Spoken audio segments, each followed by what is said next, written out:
Hello everyone. सो आज हम पढ़ने जा रहे हैं अध्याय 6 का पार्ट 8। और आज पार्ट 8 में हम देखेंगे इसी कण के कोणीय संवेग के बारे में। साथ साथ हम ये जानेंगे कि बल आघूर्ण कणों के निकाय में बल आघूर्ण एवं कोणीय संवेग के बीच में क्या संबंध होता है। जैसे कि हम बल आघूर्ण के बारे में पढ़ चुके हैं और फिर कोणीय संवेग के बारे में आज पढ़ेंगे, तो उसके बाद हम इन दोनों में संबंध के बारे में देखेंगे। हम जानते हैं कि किसी कण का कोणीय संवेग या फिर एंगुलर मोमेंटम किसे कहते हैं। देखिए, हम लीनियर मोमेंटम के बारे में हम जानते हैं कि रेखीय संवेग किसे कहते हैं। रेखीय संवेग वही होता है जिसे हम p से प्रदर्शित करते हैं और p बराबर क्या होता है, दैट इज mv। ये सभी हम जानते हैं। तो p is equals to mv होता है। अगर हम घूर्णी गति की बात करें इनके रोटेशनल मोशन में, तो वहां पर हमारा संवेग क्या हो जाता है, दैट इज कोणीय संवेग या फिर एंगुलर मोमेंटम उसे कहते हैं। तो एंगुलर मोमेंटम क्या होता है बेसिकली, तो वो रेखीय संवेग का घूर्णी समतुल्य होता है।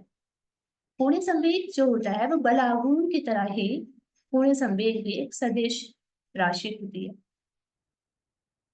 कोणीय संवेग को हम ऐसे प्रदर्शित करते हैं, उसका फॉर्मूला हो जाता है R क्रॉस P। जिस तरह से हमें देखा था कि टॉर्क जो होता है वो बल के समतुल्य राशि होता है, और टॉर्क जो फॉर्मूला था वो था R क्रॉस F। इसी तरह से जो हमारे पास कोणीय संवेग होता है वो रेखीय संवेग के समतुल्य राशि होता है। तो इसका जो फॉर्मूला बनता है that is L is equals to R cross P होता है। इसको हम लिख सकते हैं कि आर एल बराबर हो जाएगा आर बी साइन थीटा, क्योंकि हम पढ़ चुके हैं कि वेक्टर क्वांटिटी में हम किस तरह से लिखते हैं। ओके, तो हम इसको इस तरह से बोल सकते हैं कि आर और पी जो है एक दूसरे के परपेंडिकुलर है, या फिर आर जो है वो पी के परपेंडिकुलर के साथ मल्टीप्लाई है। तो अब हम इस फॉर्मूले से बता सकते हैं कि किस कंडीशन में हमारे पास कोणीय संवेग की वैल्यू शून्य आती है। तो हम कह सकते हैं कि जब r बराबर 0 हो जाए, यानी जो कण है वो मूल बिंदु पर स्थित हो, या फिर वहां पे संवेग की रेखीय संवेग जो है वो शून्य हो जाए, या फिर हम कह सकते हैं कि थीटा की वैल्यू 0 या 180 डिग्री हो जाए।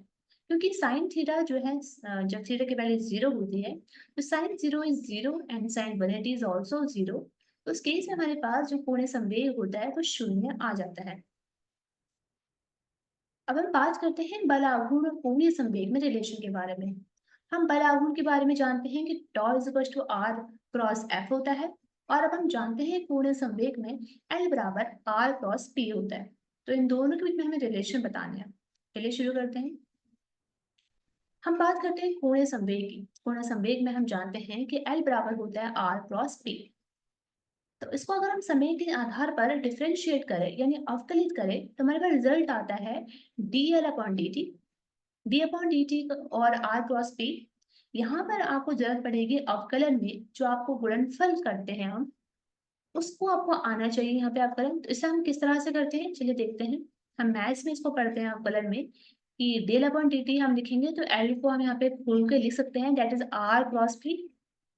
इसको हम सॉल्व करेंगे, यहाँ पे गुणनफल करेंगे इनका। तो हम कैसे करते हैं, पहले वाला जो हमारे पास पहला वाला जो हमारे पास वेक्टर है उसको हम क्या करेंगे, डिफरेंशिएट करेंगे, that is D R upon D T. और सेकंड वाले को हम एज इट इज लिख देंगे, पी। ठीक है, फिर हम प्लस का साइन लगाएंगे और फिर हम फर्स्ट वाले को एज इट इज लिखेंगे, that is R cross second वाले का डिफरेंशिएशन करेंगे। तो ये हम मैथ्स में रूल पढ़ते हैं कि हम किस तरह से डिफरेंशिएट करते हैं जब दो हमारे पास क्वांटिटी दी हो मल्टीप्लाई में। ठीक है, तो आपको याद आना चाहिए। इस तरह से हम इसको करें सॉल्व। अब हम इसको आगे सॉल्व करते हैं। तो हम जानते हैं कि कण का वेग v बराबर होता है D R upon D T and p is equal to M P होता है। तो इसको यूज करते हुए हम लिख सकते हैं कि D R upon D T जो है, D R upon D T और मल्टीप्लाई p जो है वो शून्य आ जाएगा। देखिए जो पीछे हमारे पास रिजल्ट है, यहाँ पर हमारे पास r cross D P upon D T and this is D upon D T R cross P, ये एक दूसरे से कैंसिल आउट हो जाएगा। ठीक है, और हमारे पास बचेगा सिर्फ और सिर्फ ये quantity, that is D R upon D T multiply P. ठीक है, हमारे पास ये वाली क्वांटिटी यहाँ से बच जाती है, और इसको हम लिख सकते हैं खोल करके कि P इज इक्वल्स टू होता है M B and D R upon D T होता है V, that is equals to 0। Okay, इसको हम क्या लिखेंगे, हम लिखेंगे कि R multiply D P upon D T, इसी को हमने ओपन करके लिखा है यहाँ पे, मतलब अरेंज करके लिखा है।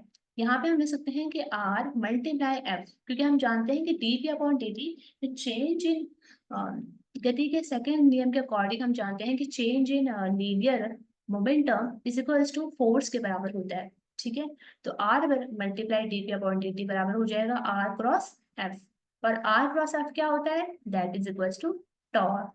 यस, टॉर यानी कि बल आघूर्ण। तो हमारे पास ये आ जाएगा रिजल्ट कि D upon D T R cross P is equals to हो जाएगा टॉर के बराबर। ठीक है, फिर हम क्या लिख सकते हैं, हम लिख सकते हैं कि आर क्रॉस पी जो है वो क्या है, वो और कुछ नहीं है बल्कि linear moment sorry angular momentum है, यानी कोणीय संवेग है।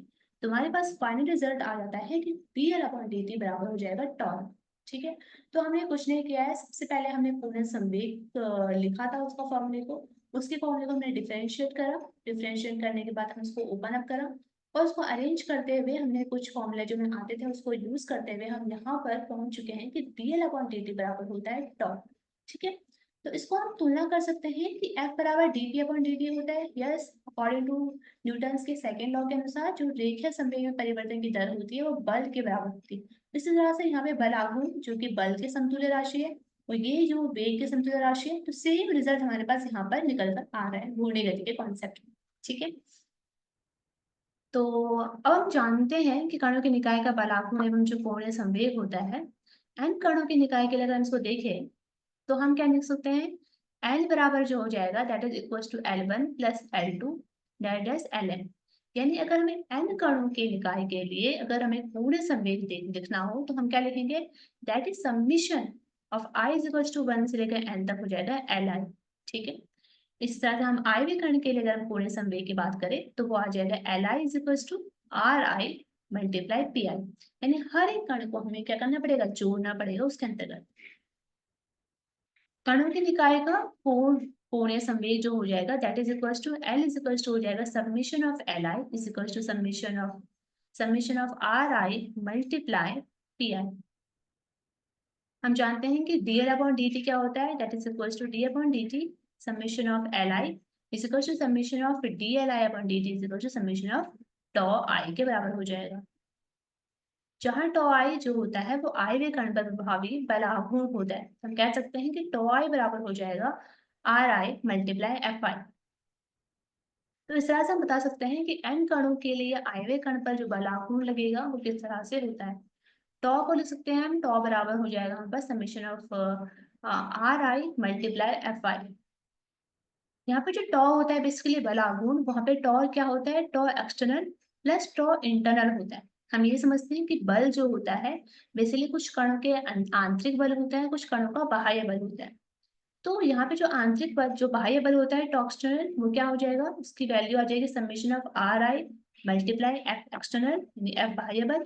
इसी तरह से हम एक्सटर्नल भी निकाल सकते हैं, लेकिन हम ये मानकर चलते हैं कि कणों के अंदर जो होता है वो क्या प्रभावी होगा, न्यूटन की गति का थर्ड नियम, न्यूटन के थर्ड नियम प्रभावी होगा। और ये जो बल होता है वो दोनों कणों को मिलाने वाली रेखा के समतुल्य रेखा के अनुदिश होता है।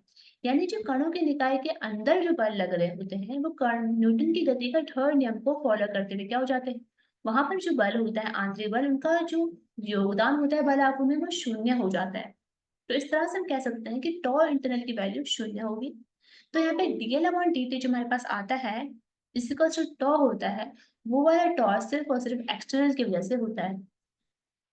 तो कुल मिला के हम ये कह सकते हैं कि कणों के किसी निकाय का जो कुल कोणीय संवेग में समय के अनुसार परिवर्तन की दर उस पर आरोपित बाह्य बल आघूर्णों यानी कि बाह्य बलों के आघूर्णों के सदिश योग के बराबर होती है।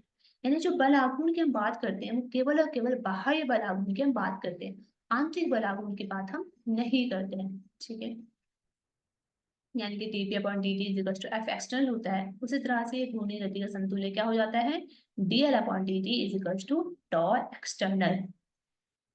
सो आज के लिए इतना ही। हम देखते रिव्यू, हमने क्या क्या देखा, हमने ये देखा था कि किसी दृढ़ वस्तु के कोणीय संवेग को जड़त्व आघूर्ण और कोणीय वेग के गुणनफल के रूप में परिभाषित किया जाता है, यानी कि L बराबर होता है R क्रॉस P।